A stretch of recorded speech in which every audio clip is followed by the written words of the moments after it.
Mirad cuán bueno y cuán agradable es. Y aquí voy a estar mencionando, diciendo algunas palabras un tanto diferentes a lo que ustedes encuentran en su versión, ya sea la Reina Valera, ya sea la Biblia de las Américas o cualquier otra versión. Va a haber alguna que otra palabra la voy a mencionar diferente, de una forma más literal. Mirad cuán bueno y cuán agradable es que los hermanos habiten juntos en unidad. Es como el aceite precioso sobre la cabeza, el cual va descendiendo sobre la barba de Aarón, que va descendiendo hasta el borde de sus vestiduras. Es como el rocío de Hermón que va descendiendo sobre los montes de Sión, porque allí ordenó el Señor la bendición, la vida para siempre. Si tienen un bosquejo que se les entregó a la entrada, ustedes verán ahí cómo hemos resumido el mensaje de este salmo. Se nos dice que es escrito por David, cántico de ascenso gradual de David. David refleja sobre el beneficio de la hermandad en Israel, la cual es comparable al privilegio de servir al Señor y recibir todo lo necesario para la vida en el lugar escogido por Él para bendición. Eso en lo que David escribió, eso en cuanto a su pensamiento en el contexto histórico en el cual él se encontraba. Pero nuestro contexto histórico es un tanto diferente de lo que sucedió hace tanto tiempo. ¿Cómo vamos a aplicar esto a nosotros hoy? Lo hemos puesto ahí también. La comunión con los hermanos nos permite la unidad, el servicio y el gozo de la bendición del Señor en la congregación. Mirad cuán bueno y cuán agradable es que los hermanos habiten juntos en unidad. El rey David pensaba en la unidad al escribir este salmo y no sabemos exactamente qué fue lo que en ese momento le hizo pensar en ese tema. En la vida de David hubo momentos cuando la unidad en Israel estaba muy lejos de realizarse. Por años, David fue amenazado por Saúl, quien fue el primer rey de Israel. Y a sabiendas de que David vendría a ser el rey, Saúl siempre tuvo celos y temía que David le fuese a quitar el reino. Mientras tanto, David formó un ejército que anduvo por toda esa región rondando el territorio mientras era perseguido por Saúl. Esa hostilidad de Saúl ocasionó separación en vez de unidad.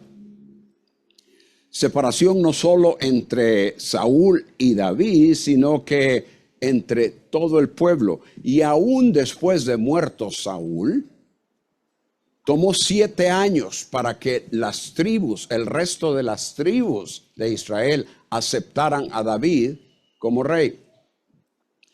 Él reinó 7 años en Hebrón sobre Judá y Benjamín. Y fue hasta después de esos 7 años que las demás tribus lo aceptaron como rey y él vino a ser rey de todo Israel. Hubo guerra civil. Eso lo encuentran en 2 de Samuel, capítulo 2. Hubo guerra civil. Pero más importante de cuándo fue esto escrito, si durante ese tiempo o cuándo, Los aspectos más importantes para nosotros son los que resaltan como claves para la unidad en cualquier tiempo. Cuán bueno y cuán agradable es que los hermanos habiten juntos en unidad. La palabra traducida armonía en algunas de las versiones en español es literalmente unidad. Habitar juntos en el contexto se refiere al pueblo de Israel en su territorio como nación. Y obviamente eso puede aplicarse a grupos locales como una ciudad, como un pueblo, una aldea, una comunidad, una familia, tanto a un pequeño grupo como a la conglomeración de grupos juntos viviendo en unidad.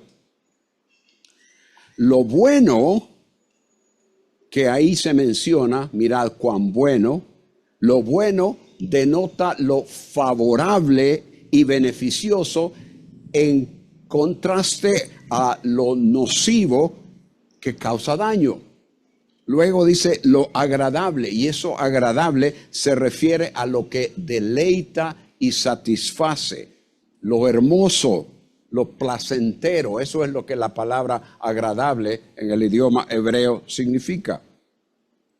Entonces, la unidad es esa cualidad que beneficia y que trae satisfacción a los que participan en ello. Y eso podríamos decir que se reconoce universalmente. ¿Quién no está a favor de la unidad? Lo escuchamos todo el tiempo, aún entre los políticos, ¿no es así?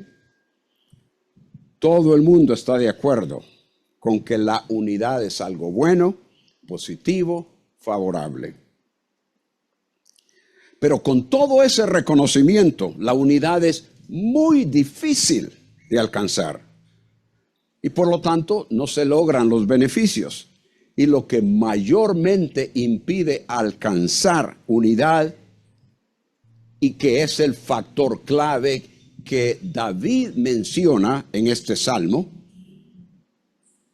pero que no está presente en la mayoría de las ocasiones, es lo que dijo al escribir: mirad cuán bueno y cuán agradable es que los hermanos habiten juntos en unidad. El marco de hermandad del que se habla en el mundo es puramente humano. Los hombres se consideran hermanos por proceder, ya sea del mismo país o, en términos más universales, por ser parte, pertenecer a la raza humana. Pero ese no es el concepto de hermandad del cual la Biblia nos habla. Se necesita mucho más que las características o procedencia física para que una hermandad resulte en unidad. La hermandad de la cual la Biblia habla es espiritual.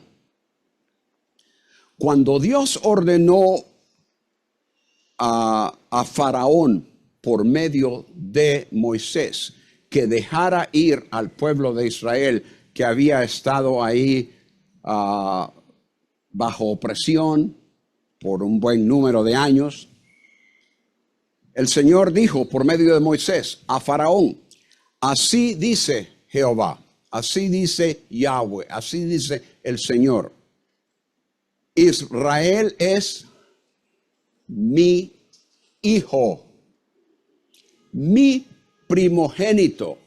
Deja ir a mi hijo para que me sirva. Y después Moisés le dijo al pueblo: vosotros sois hijos de Yahweh, hijos de Jehová vuestro Dios. El profeta Isaías, años después, siglos después, exclamó en una oración: oh Yahweh, oh Jehová, tú eres nuestro Padre, nosotros el barro, tú el alfarero, obra de tus manos somos. La hermandad bíblica que resulta en unidad se basa en tener al Dios de Israel como Padre. Porque eso implica de parte de los hijos una misma lealtad, un mismo compromiso, responsabilidad, un objetivo que resulta en absoluta sumisión a lo establecido por el Padre. Y aunque lo físico estaba presente en Israel por ser ellos descendientes de Abraham, Dios estableció lo espiritual como la base primordial. Dijo él, el Señor: yo soy Yahweh, tu Dios, que te saqué de la tierra de Egipto. Y aquí está la clave. No tendréis otros dioses delante de mí. No podía haber diversidad en Israel y a la vez que resultare en unidad. Por muy nobles y humanamente deseables que fueran los pensamientos de alguien, Israel no podía tener unidad con sus pueblos vecinos. La lealtad de estos no era a Yahweh, el Dios de Israel, sino hacia sus propios dioses. Sin una común espiritualidad no hay hermandad ni tampoco unidad. Unidad entonces tiene que ver con un común acuerdo, fin o propósito hacia el cual las personas se dirigen, se orientan y trabajan juntos para realizarlo. Y es ahí donde entra lo que llamamos comunión. Comunión, como el término lo indica, tiene que ver con participación en algo en común.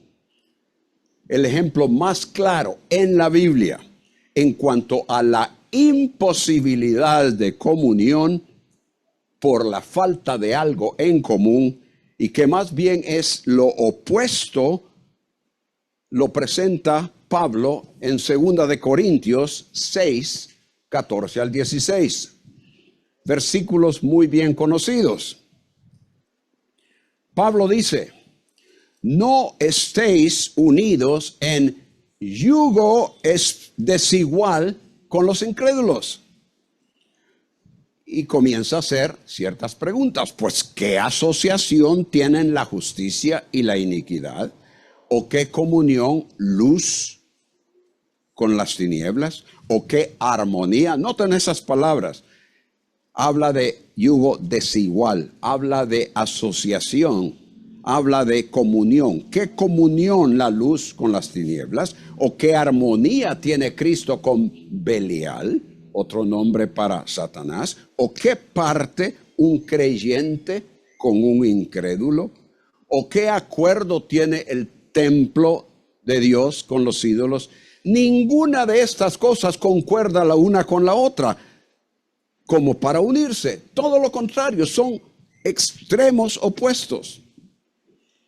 En cuanto a tiempos antiguos testamentarios, fue muy raro cuando hubo verdadera unidad en el pueblo. Consecuentemente, lo mencionado en este Salmo 133 por David fue un ideal pocas veces alcanzado. Ahora, pasamos al Nuevo Testamento. En el Nuevo Testamento hay énfasis en la necesidad de que los creyentes entiendan y practiquen la unidad que debe de reflejar la comunión que tienen con el Señor, en el Señor. A los filipenses, Pablo los exhorta diciendo, Filipenses 1:27, comportaos de una manera digna del Evangelio de Cristo, de modo que ya sea que vaya a veros o que permanezca ausente, pueda oír, y noten, que vosotros estáis firmes en un mismo espíritu, luchando unánimes por el Evangelio. Por tanto, si hay algún estímulo en Cristo. Y la forma en que estas palabras ocurren o aparecen en el Nuevo Testamento en el idioma griego no es sí a un caso, sino que sí, por tanto, si hay algún estímulo en Cristo, y en efecto lo hay. Si hay consuelo de amor, y en efecto lo hay. Si hay alguna comunión del Espíritu, si algún afecto y compasión, haced completo mi gozo siendo, noten, del mismo sentir, conservando el mismo amor, unidos en espíritu, dedicados a un mismo propósito. De manera que, al menos que ese mismo sentir, esa unidad de pensamiento, de espíritu, de dedicación, de devoción al Señor, no puede haber lo que es verdaderamente una comunión. La comunión, ese mismo pensar, propósito, sentir y actitud los unos a los otros, son las cosas que se deben de tener en común y que se deben de practicar en el diario vivir. Pero eso, y ahí está el pero eso siempre se ha interrumpido. ¿Por qué? Por el pecado, el orgullo, la falta de sumisión o de interés propio. Y ese fue un problema entre los corintios, la iglesia en Corintios, a la cual Pablo escribió y les mencionó esa división que tenían ellos cuando unos decían yo soy de Apolos, yo soy de Cefas o Pedro, y otros decían muy espiritualmente yo soy de Cristo. Cada uno con su grupito apartado de los demás. Y eso que totalmente es opuesto a la unidad del cual el Salmo nos habla, no es ni bueno, ni agradable al Señor, ni tampoco para la congregación. También a los corintios, Pablo agrega que Dios ha colocado a cada uno de los miembros en el cuerpo según le agradó. Hay muchos miembros, pero un solo cuerpo. Y vamos a llegar a ese versículo un poco más adelante. Pero como parte del cuerpo, los que somos miembros, parte de una congregación, que somos parte de una iglesia, como parte del cuerpo, individualmente debemos preguntarnos, ¿estamos nosotros hoy, ahora, estoy yo personalmente contribuyendo y experimentando lo bueno y agradable de vivir, de conducir mi vida, nuestra vida en unidad, reflejando la bendición de comunión con los hermanos?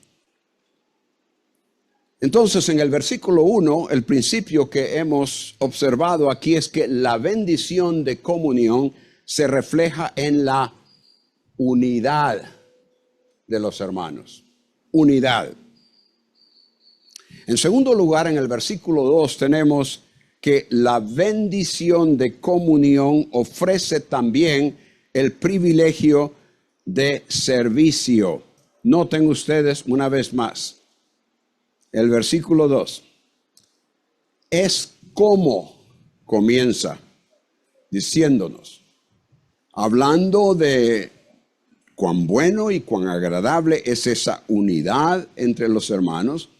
Es como, va a ser una comparación, es como el aceite, dice el óleo en mi versión aquí de la Biblia de las Américas, es como el aceite precioso sobre la cabeza, el cual desciende sobre la barba de Aarón, que va descendiendo literalmente sobre el borde de sus vestiduras. La idea aquí es ese aceite que va descendiendo de la cabeza sobre la barba, y hasta el cuello de las vestiduras de Aarón. Alguien dirá, ¿quién quiere que le echen un chorro de aceite en la cabeza? Hombre, eso es nada agradable. Pero el contexto en el cual esto David lo menciona es lo que necesitamos entender para poder comprender lo bueno y agradable que eso habría sido. Cuando Aarón, hermano de Moisés, fue designado, fue escogido para ser el sumo sacerdote, el principal sacerdote, el que estaría a cargo de conducir todo lo que habría de llevar al pueblo de Israel a la presencia de Dios por medio de los sacrificios, se le ordenó a Moisés que ungiera. La idea de ungir es separar algo o alguien para una función específica. Y se le ordenó a Moisés en el capítulo 30 de Éxodo, versículos 22 al 30, ahí se da la fórmula de ese aceite especial que Moisés habría de preparar para primeramente utilizar en el mobiliario del tabernáculo. Y con eso él estaría separando, ungiendo, poniendo todo esto con una función muy especial, que no podía ser usado para cualquier otra cosa, sino para la adoración al Señor en el tabernáculo. Y también ese aceite habría de vertirse sobre la cabeza de Aarón y la de sus hijos, que habrían de ser los asistentes, y también estarían como sustitutos de él a medida que cada una de las generaciones iba pasando. Así, entonces, Aarón, como sumo sacerdote, vino a representar a Israel delante del Señor. En Aarón y el servicio que realizaba o que habría de realizar, se confirmaba la posición de Israel como pueblo santo ante Dios, separado para el Señor. Era necesario ser parte de ese pueblo para participar en la unidad con los hermanos y gozar de todo lo que Yahweh designó como bendición para ese pueblo. El aceite ungiendo a Aarón representaba un privilegio único de acceso a la presencia de Dios y al servicio. Como sumo sacerdote, era el único que podía entrar al lugar santísimo, y eso no todo el tiempo, sino que en días especiales, el día de expiación. Pero al entrar, él venía representando a toda la nación. Acceso al Dios creador de los cielos y de la tierra, no solo en lo personal como sumo sacerdote, sino representando a toda la nación. Acceso directo a la persona, a la presencia de Dios por una parte, pero por otra parte el privilegio de servicio, porque él estaba entonces, al representar al pueblo, sirviendo al pueblo y a la vez sirviendo al Señor. Un privilegio especial. Isaías 41:8 dice: Israel, siervo mío, Jacob, a quien he escogido, descendiente de Abraham, mi amigo, tú a quien tomé de los confines de la tierra y desde sus lugares más remotos te llamé y te dije. Y aquí están las palabras claves de las cuales hemos estado hablando. Mi siervo eres tú. Yo te he escogido y no te he rechazado. No temas, porque yo estoy contigo. No te desalientes, porque yo soy tu Dios. Toda la nación, en forma colectiva, como también cada persona en forma individual, a ellos Dios les llamó sus siervos. Levítico 25:55. Los hijos de Israel son mis siervos. Siervos míos son a quienes saqué de la tierra de Egipto. Yo soy Yahweh vuestro Dios. Entonces, en la unción de Aarón, también Israel fue llamado al privilegio de servir al Señor.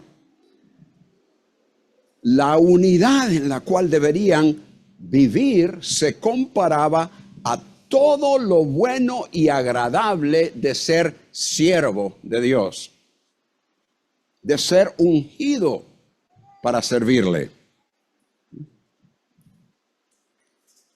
Y como mencionábamos también, el otro aspecto que resalta en esto, en la unción de Aarón, es el tener acceso libre, acceso a la presencia del Señor. Y así podría haber comunión entre ellos. El privilegio de ser recibido por Dios, tener acceso al Señor y gozar comunión con Él, se ilustra en la experiencia que David relata y expresa precisamente en otro salmo muy bien conocido, el Salmo 23. Dice el versículo 5, tú preparas mesa delante de mí, en presencia de mis enemigos. ¿Y qué es lo que sigue? Pues unges. Literalmente, has ungido, ya lo ha hecho el Señor, has ungido mi cabeza con aceite. Mi copa está rebosando. Ciertamente el bien y la misericordia me seguirán todos los días de mi vida, y en la casa de Yahweh moraré por largos días. Ungir a un huésped era lo que se esperaba cuando alguien llegaba a una casa y era recibido por el anfitrión o dueño de la casa.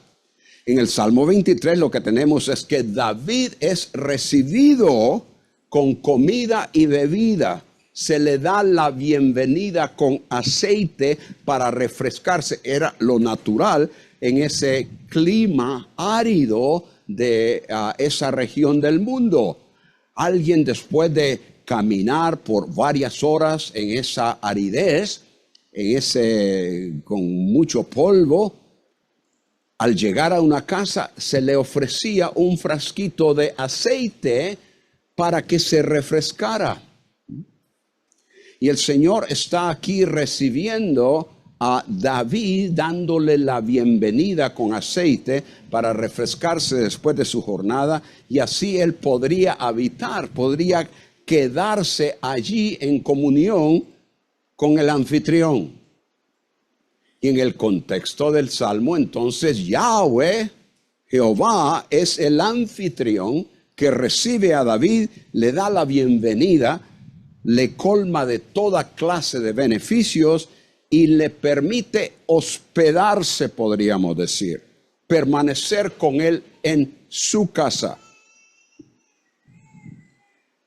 En el Nuevo Testamento hay un ejemplo de alguien que no es un buen anfitrión. En Lucas 7, un fariseo de nombre Simón invitó al Señor Jesús a comer en su casa. Cuando una mujer entró y lloraba, ungiendo los pies del Señor y los besaba, Simón pensó, si este fuera un profeta, sabría quién y qué clase de mujer es la que la está tocando, que es una pecadora. Y volviéndose hacia la mujer, el Señor le dijo a Simón, ¿ves esta mujer? Yo entré a tu casa y no me diste agua para los pies, pero ella ha regado mis pies con lágrimas y los ha secado con sus cabellos. No me diste beso, pero ella, desde que entré, no ha cesado de besar mis pies. Y luego, no ungiste mi cabeza con aceite, pero ella ungió mis pies con perfume. El aceite era un símbolo de recibir y dar la bienvenida a un huésped en casa. Yahweh recibió a David, a Aarón, a Israel. Simón no dio la bienvenida apropiada al Señor Jesús. Pero Dios Padre ungió a Dios Hijo para ser sacerdote y proveer entrada a su presencia a los que escucharan su mensaje de ser salvador y perdonador de pecados. En Lucas 4:18 el Señor dice: el Espíritu del Señor está sobre mí, por cuanto me ha ungido para dar buenas nuevas a los pobres. Me ha enviado a sanar los quebrantados de corazón y muchas otras cosas ahí. Pedro, en la casa del centurión Cornelio, les dijo, Hechos 10:38, Dios ungió a Jesús de Nazaret con el Espíritu Santo y con poder.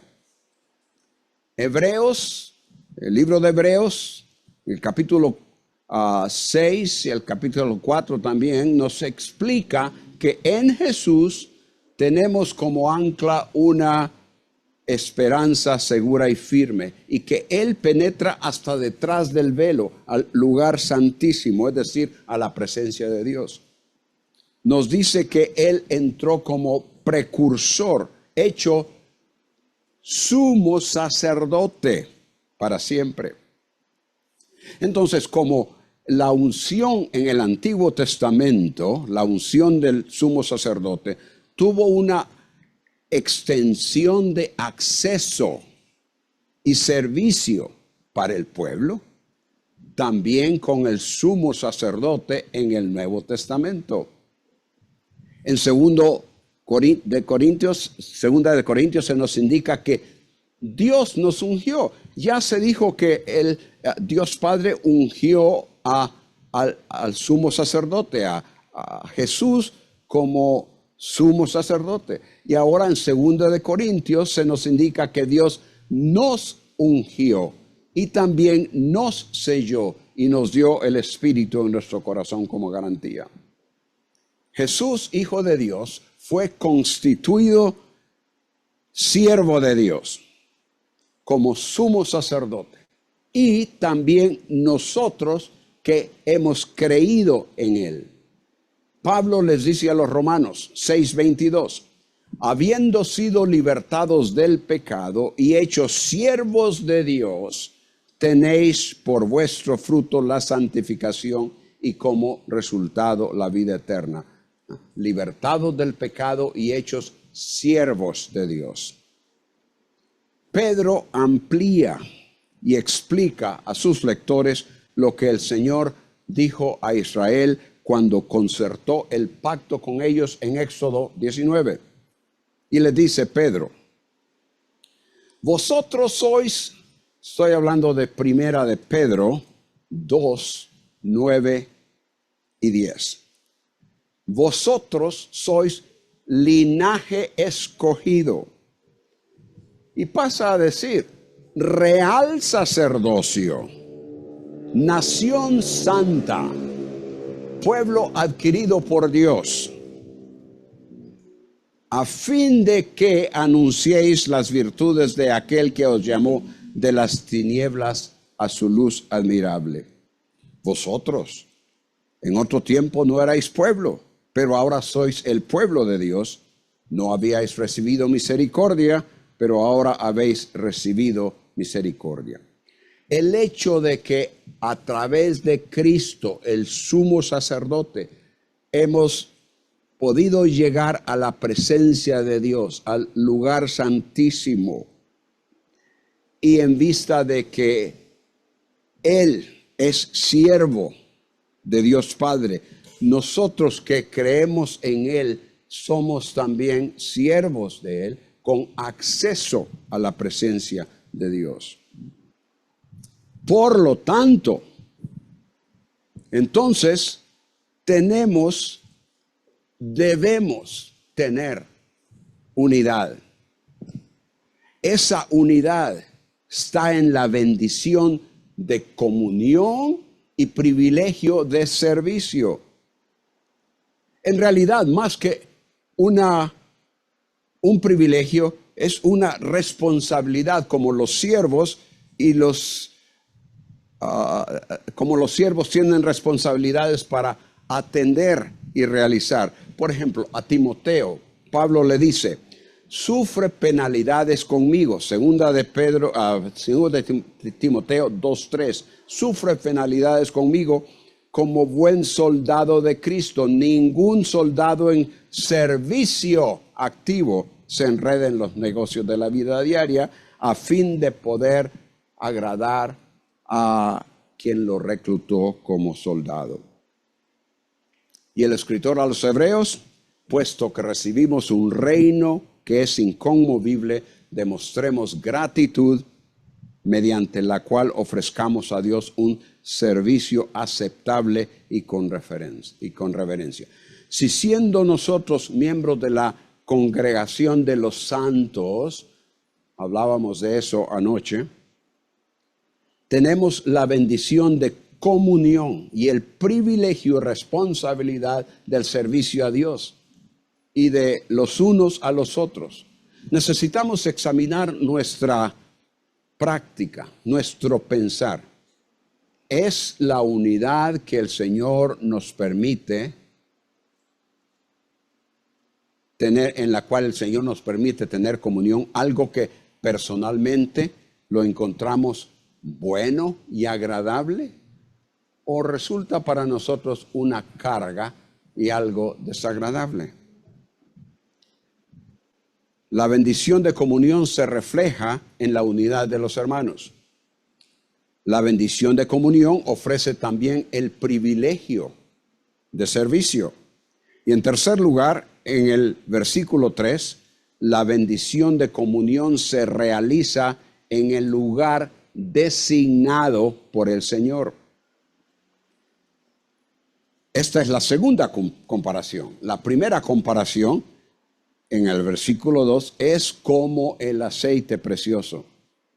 En el versículo 3, esa unidad que es buena y agradable es, versículo 3, como el rocío de Hermón que va descendiendo sobre los montes. La palabra traducida en las diversas versiones, creo que envía, en el versículo 3, porque allí envía o envió, ¿qué es lo que tiene Reina Valera? Envía. Totalmente erróneo. Porque la palabra aquí sí es mandar, pero no en el sentido de enviar, mandar algo, mandar un encargo, mandar un regalo. No, no es enviar, sino es mandar en el sentido de ordenar. Ahí ordenó, ahí él dio la orden para que algo se realizara en ese lugar. Esa es la idea de la palabra. El monte Hermón, en el extremo norte de Israel, hoy día colindando prácticamente con Siria, lugar de mucho conflicto. Estuvimos con mi esposa en el monte Hermón y ahí nomás se ve Siria. El monte Hermón en el extremo norte de Israel tiene una altura de 2.800 metros. Y la cima permanece con nieve. La condensación produce rocío que ayuda al crecimiento de la vegetación. Y eso contrasta con la aridez de la parte sur de Israel. La comparación entonces tiene que ver con el beneficio del rocío al monte Hermón, y lo que el rocío produce es bueno y agradable. Y es como que si el rocío descendiera hasta las regiones de Jerusalén, donde está el monte de Sión, y una región más árida, más seca. Pero es como que si ese rocío fuese a descender hasta allá una distancia de unos 160 kilómetros. Como que si ese rocío, que es la provisión de Dios, comenzando en Monte Hermón, se extendiera para bendecir toda el área de Jerusalén donde estaba Sión. O sea, ese monte rocoso donde contiguo al cual se construyó el templo y que vino a ser el lugar de adoración. Era allí, en ese lugar, a donde el Señor había ordenado que las tribus de Israel llegasen por lo menos 3 veces al año. Durante la Pascua, la fiesta de las semanas, que en el Nuevo Testamento vino a ser Pentecostés, y la fiesta de los tabernáculos.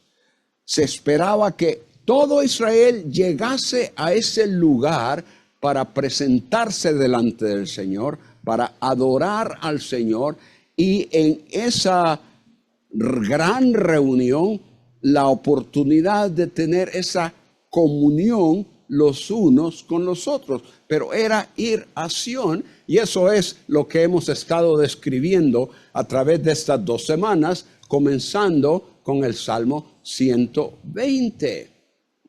Estos son los salmos de ascenso gradual, así se les denomina, porque la gente habría estado ascendiendo hacia Sión. Recuerden lo que mencionamos en alguna ocasión, que siempre para ir a Jerusalén, para ir a Sión, era necesario ir para arriba, ascender. De manera que estos salmos nos ayudan a pensar en la situación histórica y geográfica de lo que habría sido para aquellos israelitas a quienes el Señor ordenó que fueran a adorar en conjunto como pueblo del Señor, para tener comunión con Él y tener comunión en unidad los unos con los otros. Pero al aplicar esto para nuestras vidas, hemos hablado del hecho que también nosotros estamos en un peregrinaje en esta tierra. Esta tierra no es nuestro hogar. Dice Pablo que aquellos que hemos recibido a Cristo como Salvador, tenemos nuestra ciudadanía, ¿dónde? En los cielos. Y aquí estamos de paso.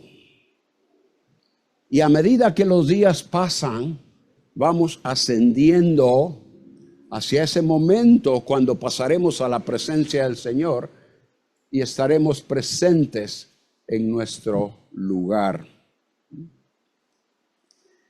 Pues así como el Señor deseaba que su pueblo llegara a ese lugar y pudiese tener en unidad, en comunión, un tiempo de regocijo y adoración delante de Él, que así también nosotros, los que estamos en ese peregrinaje hoy día.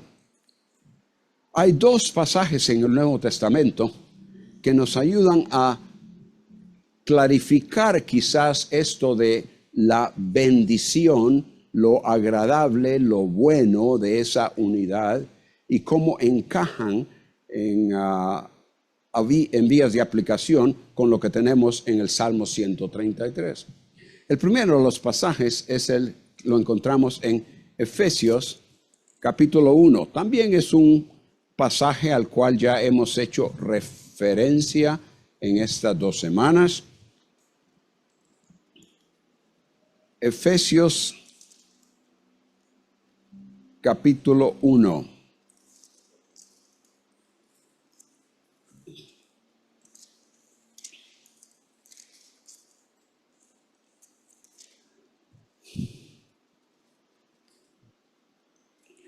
Versículo 3. Bendito sea el Dios y Padre de nuestro Señor Jesucristo. Y ahora, que nos saque bendecido con toda bendición espiritual en los lugares celestiales en Cristo. Él ya ha determinado, como dice en el versículo 4, aún desde antes de la fundación del mundo, bendecirnos, enviarnos ese beneficio. Acuérdense lo que hemos hablado, lo que hemos dicho en cuanto al significado de bendición. Es algo que se añade, algo que se agrega. Ya puede ser material o espiritual. Y aquí habla de toda bendición que espiritual.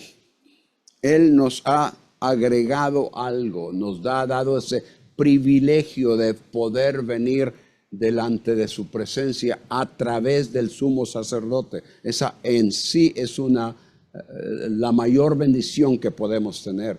Nos ha dado la bendición de perdón de pecados y de vida eterna a través de ese sumo sacerdote. Todo eso es bendición espiritual. Y luego dice el versículo 5, nos predestinó para adopción como hijos. Y si Él nos ha predestinado y nos ha en realidad nos ha adoptado como sus hijos, eso, y como dice aquí, mediante Jesucristo, conforme al beneplácito de su voluntad. Si Él nos ha hecho sus hijos, si nos ha adoptado por medio de Cristo, significa que entonces aquellos que hemos recibido a Cristo, ¿somos qué? ¿Somos qué? Bueno, somos hijos, pero entre nosotros somos hermanos. Y ahí regresamos a lo que leímos al principio del Salmo 133. Mirad cuán delicioso, cuán bueno, cuán agradable es para ¿quiénes? Los hermanos, los que son hijos del Señor, habitar juntos en unidad. Esa es la palabra literal en el idioma hebreo, unidad. Armonía no nos dice mucho, aunque, bueno, para los músicos sabemos lo que es la armonía, ¿verdad? Pero unidad, juntos en unidad, valga la redundancia, pero el idioma hebreo es así, es redundante para enfatizar las cosas. De manera que nos ha adoptado, somos hijos, somos hermanos y por lo tanto Él desea que vivamos como tales. Y el propósito de todo esto, versículo 6, para alabanza de la gloria de su gracia, que gratuitamente, que nos gustan las cosas gratis, ¿no? ¿Ah? Compre uno y llévese dos. Que en realidad no es gratis, porque ya le subieron el precio al primero que va a comprar. Pero esto sí es gratuito. No nos cuesta nada. Lo único es creer. A nosotros no nos cuesta nada, pero a Él le costó su vida. Gratuitamente ha impartido sobre nosotros en el amado, el Señor Jesús. En Él tenemos redención mediante su sangre, el perdón de nuestros pecados según las riquezas de su gracia. Ese es un pasaje que quería que viésemos para hacer el contacto con el Salmo 133. El otro, el capítulo 12 de Romanos, Romanos 12. También un capítulo muy bien conocido, comenzando con el versículo 4. Dice, así como en un cuerpo tenemos muchos miembros,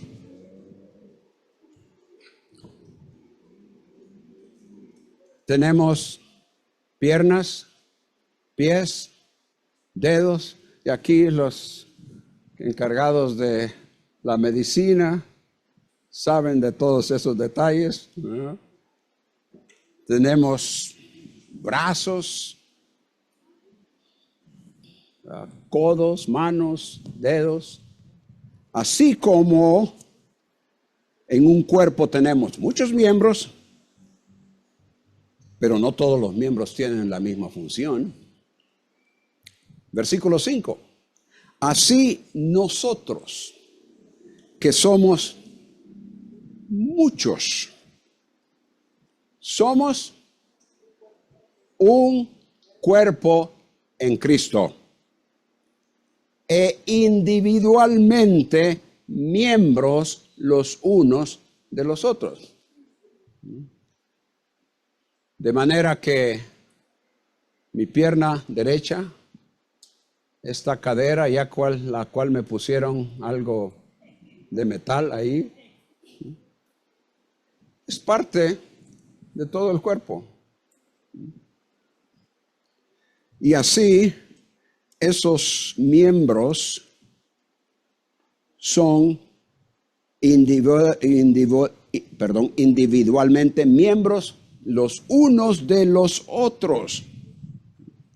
Y luego pasa a mencionar los diferentes dones que el Señor soberanamente concede, regala, da a cada uno de esos miembros, como también la ilustración que se hace en otro pasaje de que no todos son un oído, no todos son un ojo, cada uno tiene una función diferente. Menciona algo de eso aquí, pero pasa al 9, versículo 9.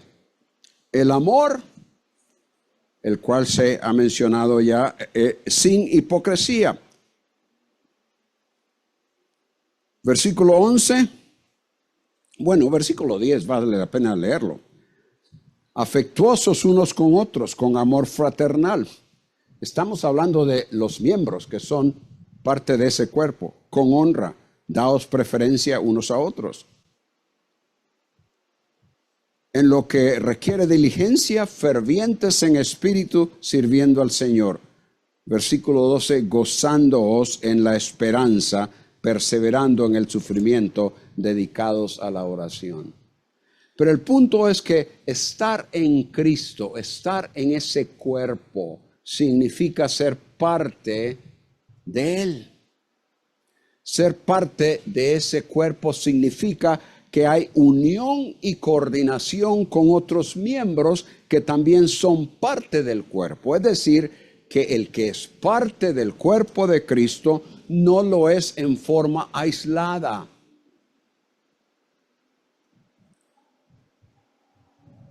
El brazo no funciona por sí solo, totalmente separado de lo que la cabeza, el cerebro, todo lo demás pueda indicar.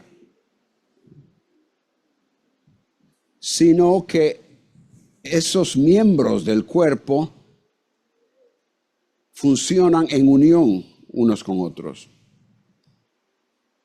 Ambos pasajes que hemos visto aquí, Efesios 1 y Romanos 12, presentan el ideal en cuanto al funcionamiento en unidad y comunión, así como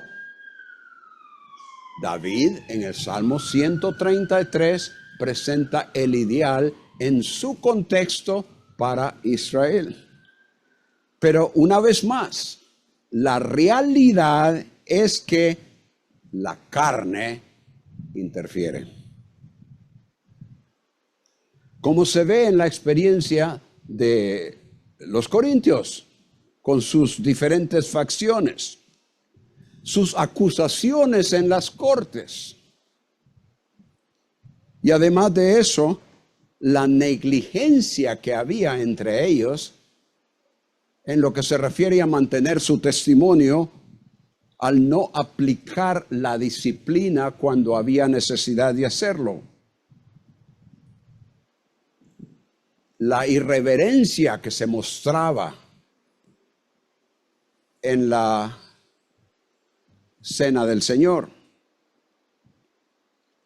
Pero Pablo les enfatiza que el diseño y deseo de Dios es que en el cuerpo, y este es en 1 Corintios 12, 25, les enfatiza que el diseño y deseo de Dios es que en el cuerpo no haya división, sino que los miembros tengan el mismo cuidado los unos por los otros. Y un último pasaje, ya con esto les aseguro, terminamos. Promesa.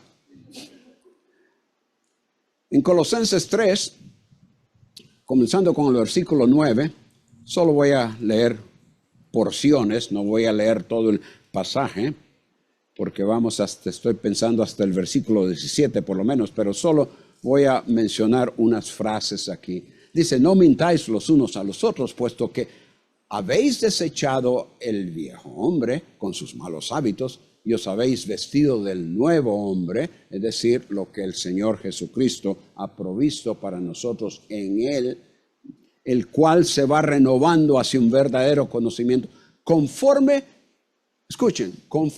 a la imagen de aquel que lo creó, ese nuevo hombre, esa nueva persona en Cristo, en la cual no hay distinción. Y menciona a siervo o amo, escita o griego, diferentes cosas. No debe de haber distinción, sino, y aquí está una frase clave, sino que Cristo es todo y en todos. Como resultado de eso, entonces, y esa es la palabra que él usa, entonces, conclusión, como escogidos de Dios, santos llamados, revestidos de tierna compasión, bondad, humildad, mansedumbre, paciencia, y así continúa. Y sobre todas estas cosas, vestidos de amor, que es el vínculo de la unidad. Amor, el vínculo de la unidad.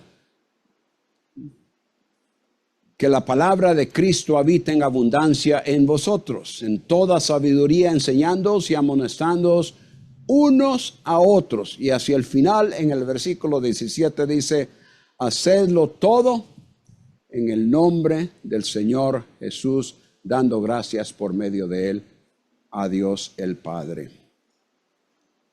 Hermanos, si atendemos estas instrucciones, experimentaremos la bendición de comunión y el Salmo 133 podrá ser una realidad en nuestras vidas.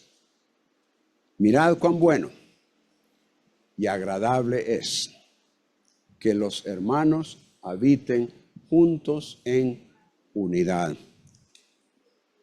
Es como el aceite precioso sobre la cabeza, el cual va descendiendo sobre la barba de Aarón, que va descendiendo sobre el borde de sus vestiduras.